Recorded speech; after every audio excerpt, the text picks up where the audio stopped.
بسم الله الرحمن الرحيم هل أتى على الإنسان حين من الدهر لم يكن شيئا مذكورا. Poin yang ke-12 tentang kerendahan hatinya sallallahu alaihi wasallam. Uqbah bin Amir radhiyallahu anhu, seorang sahabat Nabi sallallahu alaihi wasallam, pernah berkata, ada seorang lelaki datang kepada Nabi sallallahu alaihi wasallam dan mengajaknya berbicara. Lalu tiba-tiba dia gemetar ketakutan. Maka beliau sallallahu alaihi wasallam bersabda, tenangkan dirimu, sesungguhnya aku bukan seorang raja, aku hanyalah anak seorang wanita yang memakan daging dendeng. Poin yang ke-13, membantu keluarganya. Aswad bin Yazid rahimahullahu ta'ala pernah berkata, aku dahulu pernah bertanya kepada Aisyah radhiyallahu anha tentang apa yang dikerjakan oleh Nabi sallallahu alaihi wasallam ketika berada di rumah. Maka Aisyah pun menjawab, beliau selalu membantu keluarganya dan jika datang waktu salat maka beliau keluar untuk melaksanakannya. Poin yang ke-14, sikap acuhnya terhadap perilaku orang-orang jahil. Rasulullah sallallahu alaihi wasallam bersabda, tidakkah kalian takjub, kagum bagaimana Allah Subhanahu wa taala menyelamatkan aku dari caci maki Quraisy dan laknat mereka?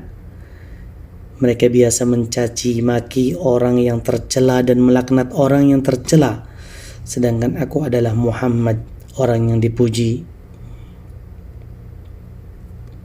Poin yang ke-15, kejujurannya. Abdullah bin Mas'ud radhiyallahu anhu berkata, telah bercerita kepada kami Rasulullah sallallahu alaihi wasallam dan dia adalah orang yang jujur lagi dibenarkan ucapannya. Poin 16, akhlaknya terhadap pelayannya. Anas bin Malik radhiyallahu anhu berkata, aku menjadi pelayan Rasulullah sallallahu alaihi wasallam selama 10 tahun. Demi Allah, selama itu beliau tidak pernah berkata hush kepadaku dan tidak pernah beliau menegur yang telah kukerjakan dengan mengatakan, kenapa kau lakukan ini dan itu? Dan terhadap pekerjaan yang belum kukerjakan tak pernah beliau mengomentari, kerjakanlah begini dan begitu. Poin yang ke-17, beliau sallallahu alaihi wasallam tidak pernah membedakan dirinya dengan para sahabatnya dan beliau sangat berlapang dada. Anas bin Malik radhiyallahu anhu berkata, suatu ketika kami sedang duduk bersama Nabi sallallahu alaihi wasallam di masjid. Kemudian masuklah seorang lelaki yang datang mengendarai unta. Lalu ia memberhentikan untanya di masjid dan mengikatnya. Kemudian dia bertanya, siapakah di antara kalian yang bernama Muhammad? Ketika itu Rasulullah sallallahu alaihi wasallam sedang bersandar di antara mereka. Maka kami menjawab, ini dia, lelaki berkulit putih yang sedang bersandar. Lalu lelaki itu pun berkata kepada beliau, wahai Ibnu Abdul Muttalib. Maka Rasulullah sallallahu alaihi wasallam berkata kepadanya, aku menyambut panggilanmu. Kemudian lelaki itu pun berkata, wahai Muhammad, aku akan bertanya kepadamu tentang suatu hal yang membuatmu terganggu, maka janganlah engkau marah kepadaku karenanya. Nabi sallallahu alaihi wasallam bersabda, sampaikanlah apa yang engkau ingin tanyakan. Lalu ia pun berkata, aku bertanya kepadamu tentang nama Rabbmu dan Rabb orang-orang sebelummu.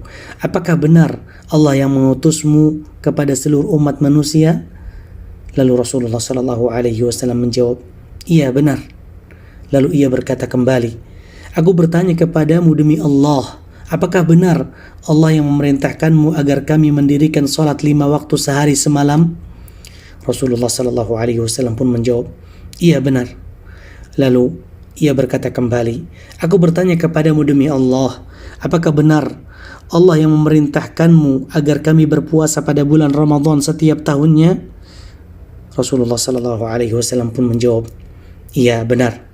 Lalu ia berkata, aku bertanya kepadamu demi Allah, apakah benar Allah yang memerintahkanmu untuk mengambil sedekah, artinya zakat, dari orang yang kaya di antara kami, lalu engkau bagikan kepada orang miskin di antara kami? Rasulullah sallallahu alaihi wasallam pun menjawab, ya benar. Lalu laki itu berkata, aku telah beriman kepada semua ajaran yang engkau bawa, dan aku adalah utusan dari kaumku yang ada di belakangku. Namaku Dhimam ibn Tha'labah, salah seorang kerabat Bani Sa'ad ibn Bakr. Poin yang ke-18, rotinya. Aisyah radhiyallahu anha berkata, keluarga Rasulullah sallallahu alaihi wasallam tidak pernah kenyang karena makan roti gandum dalam 2 hari berturut-turut hingga beliau menghadap Allah Subhanahu wa taala. Poin ke-19, kezuhudannya terhadap dunia. Rasulullah sallallahu alaihi wasallam bersabda, aku tidak suka bila emas sebesar gunung Uhud ini menjadi milikku dan bermalam di rumahku hingga 3 malam, kemudian aku mempunyai 1 dinar darinya, kecuali 1 dinar tersebut akan aku gunakan untuk membayar hutangku, atau aku akan memberikannya kepada hamba Allah begini, begini, dan begini. Poin yang ke-20, Aisyah radhiyallahu anha berkata, Nabi sallallahu alaihi wasallam tidak pernah berbuat keji. Poin yang ke-20, tidak mencaci maki. Aisyah radhiyallahu anha berkata, Nabi sallallahu alaihi wasallam tidak pernah berbuat keji, tidak pula mengucapkan kata-kata kotor, tidak berbuat gaduh di pasar, dan tidak pernah membalas keburukan dengan keburukan. Akan tetapi beliau memaaf. Beliau adalah pemaaf dan pengampun. Poin yang ke-21, tidak menyentuh tangan wanita. Aisyah radhiyallahu anha pernah berkata, tangan Nabi sallallahu alaihi wasallam tidak pernah menyentuh tangan wanita yang bukan mahramnya sama sekali. Poin yang terakhir, tempat tinggal dan makanan pokoknya. Umar radhiyallahu anhu berkata, suatu ketika aku masuk ke dalam rumah Rasulullah sallallahu alaihi wasallam dan beliau sedang tidur di atas tikar.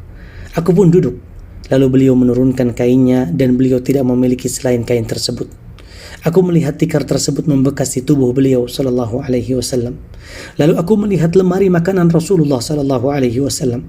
Aku hanya melihat segenggam gandum sekitar 1 sa' dan kulit seukuran itu pada sisi lain kamar beliau. Hanya saja kulit tersebut belum disamak. Umar radhiyallahu anhu berkata, tak kuasa aku menahan air mataku. Rasulullah sallallahu alaihi wasallam bertanya, apa yang membuatmu menangis wahai Ibnul Khattab? Lalu aku pun menjawab, wahai Nabi Allah, bagaimana mungkin aku tidak menangis? Sedangkan tikar ini membekas di atas tubuhmu dan lemari makananmu tidak berisi kecuali yang aku lihat ini. Sedangkan di sana Kaisar Romawi dan Persia bersenang-senang di kebun-kebun dan sungai-sungai mereka, padahal engkau adalah utusan Allah dan manusia pilihannya, dan ini tempat penyimpanan makananmu. Beliau sallallahu alaihi wasallam berkata dengan tegas, wahai Umar, tidakkah engkau ridha bagi kita kesenangan akhirat dan bagi mereka kesenangan dunia? Lalu Umar pun menjawab, iya, aku ridha wahai Rasulullah.